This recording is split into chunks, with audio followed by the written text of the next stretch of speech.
Madame Brantel. Merci, Monsieur le Président, Monsieur le Ministre, mes chers collègues.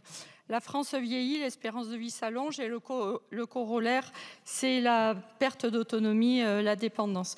Tout à l'heure, ça a été dit, c'est un défi majeur pour notre société et nous avons besoin d'une vraie grande loi pour le grand âge. Monsieur le ministre, vous n'avez pas totalement répondu tout à l'heure en réaffirmant votre volonté de pouvoir nous présenter cette loi grand âge. Et dis-moi comment tu traites tes anciens et je te dirai dans quelle société tu vis. Et je pense qu'il y a une urgence à agir. Je voulais vous interroger sur le maintien à domicile et sur la fusion des SSIAD et des SAD. En fait, cette fusion, c'était l'idée d'avoir un seul interlocuteur. Ça partait d'une bonne intention, mais la mise en œuvre sur les territoires pose un certain nombre de difficultés au regard du périmètre des associations qui sont déjà présentes sur les territoires.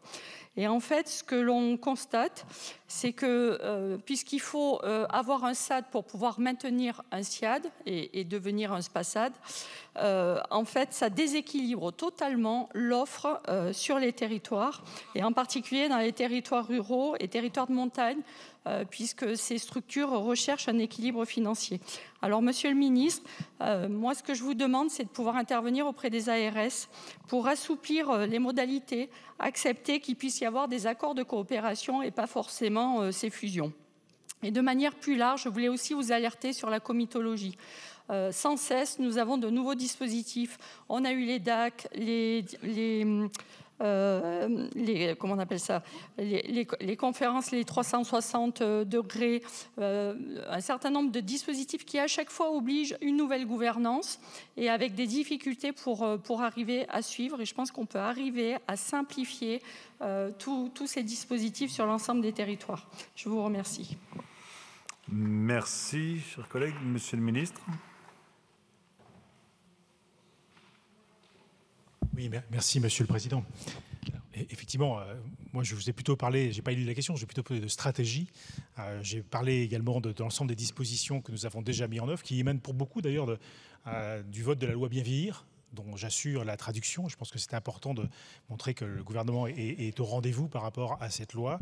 Je vous ai parlé également donc, de la trajectoire financière aujourd'hui que nous avons commencé à amorcer en lien avec les départements et la CNSA. Et donc, notamment la réforme des fonds de concours que j'évoquais tout à l'heure et qui permettra également de mieux asseoir le cofinancement dédié donc, à l'APA et ensuite à la PCH. Sur la fusion, donc, des SSIAD et donc, rappelons-le, de services de soins infirmiers à domicile, des services polyvalents d'aide de soins à domicile, donc les SPASAD, donc depuis le 1er janvier 2023. Donc je rappelle que la réforme vise à passer d'un financement global par place à un modèle basé sur les besoins au niveau d'autonomie des usagers, favorisant une meilleure prise en charge des cas complexes et qu'elle s'accompagne à ce titre d'une revalorisation importante de l'enveloppe globale, d'ailleurs de 229 millions d'euros. La réforme donc sera totalement mise en place en 2027 avec une période transitoire de convergence 2023 à 2027. Au surplus, donc les SSIAD qui auraient pu voir diminuer leurs ressources du fait de la réforme ont eu l'assurance de voir maintenu leur niveau de dotation en 2023 et 2024 pendant la durée d'ajustement de leur file active. Rappelons également que cette réforme donc, repose sur des conventions qui seront donc sur 5 ans. Et qu'à ce stade, aucun SSAD, je parle sous le contrôle n'a fait émerger ces difficultés. Donc je serais très allant à prendre note, si vous voulez bien me transmettre, donc là où il y a des difficultés. Nous étions en réunion avec les DG d'ARS la semaine dernière pour justement porter une attention particulière à l'accompagnement donc, de ces structures. L'objectif, vous l'avez dit, c'est aussi qu'il y ait une seule porte d'entrée unique pour l'usager, que ce soit quand même plus simple de s'y retrouver. C'est l'ensemble des politiques que nous venons pour une meilleure simplification, faire en sorte qu'à partir d'une porte d'entrée, on puisse accéder à des soins infirmiers ou des soins à domicile sans avoir une complexité administrative supérieure. Voilà. Merci.